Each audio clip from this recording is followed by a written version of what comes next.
अखिलेश जी, योगी जी कह रहे हैं, मुख्यमंत्री कह रहे हैं कि देखिए, उच्च स्तरीय जांच क्या है? दिल्ली सरकार उनकी है, यूपी सरकार उनकी है। अगर आपको जांच करनी है तो जो कवरेज आप लोग दे रहे हो, जो ईमानदारी से आपकी कवरेज आ रही है, उन्हीं तस्वीरों को देख करके सरकार को सोचना चाहिए कि सरकार ने क्या किया है। क्या यही रास्ता विश्व गुरु बनने का है?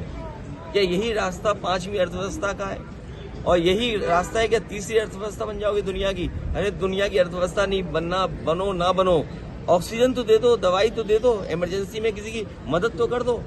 अखिलेश जी 50,000 की अनुमति थी, 2.5 लाख लोग चाहते हैं। मैंने सुना नहीं आपने, मैंने कहा कि अगर इस तरह के आयोजन हैं तो सरकार और प्रशासन को पूरा इंतजाम देखना चाहिए, पूरी जानकारी हासिल करनी चाहिए। आप पे इतनी बड़ी फौज है, इतने अधिकारी हैं, यूपी में सबसे ज्यादा आईएएस अधिकारी हैं, सबसे ज्यादा आईपीएस अधिकारी हैं, सबसे ज्यादा सरकार के पास हाथ हैं, सबसे ज्यादा बजट है, लगाइए वहाँ। किसने रोका है आपको? अखिलेश जी, मुख्यमंत्री कह रहे हैं कि जांच इस बात की हो रही है कि साजिश है या दुर्घटना है। ये मुख्यमंत्री जाने और आपका चैनल जाने। सर, एक आखिरी सवाल, जब 50,000 की अनुमति थी तो 2.5 लाख लोग वहां पर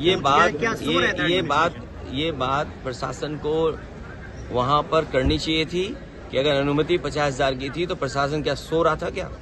क्यों जाने दिया लोगों को? अगर उनके पास अनुमति थी तो बैरिकेडिंग कहाँ थी, रोकने के इंतजाम कहाँ था?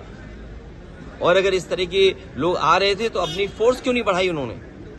और उनको जानकारी देनी चाहिए आयोजकों को कि आपके आयोजन की वजह से इतने बड़ी संख्या में लोग आ रहे हैं, इनके इंतजाम के लिए हम क्या करें? प्रशासन को तैयारी करनी पड़ती है। इसलिए अपनी जिम्मेदारी किसी और के सर पर न मढ़े। सरकार की जिम्मेदारी थी, सरकार की वजह से जाने गई हैं, सरकार की वजह से ऑक्सीजन नहीं मिली है, सरकार की वजह से दवाइयां नहीं मिली हैं, सरकार की वजह से एम्बुलेंस नहीं आई, और सरकार की वजह से ही जिन शवों को जिस तरीके से ले जाया गया है, ये पूरी सरकार की जिम्मेदारी है। तो क्या बाबा की गिरफ्तारी की मांग करेंगे आप? मैं कहता हूँ किस बाबा की गिरफ्तारी कराएं, बताओ तुम? 2 बाबा हैं वहाँ।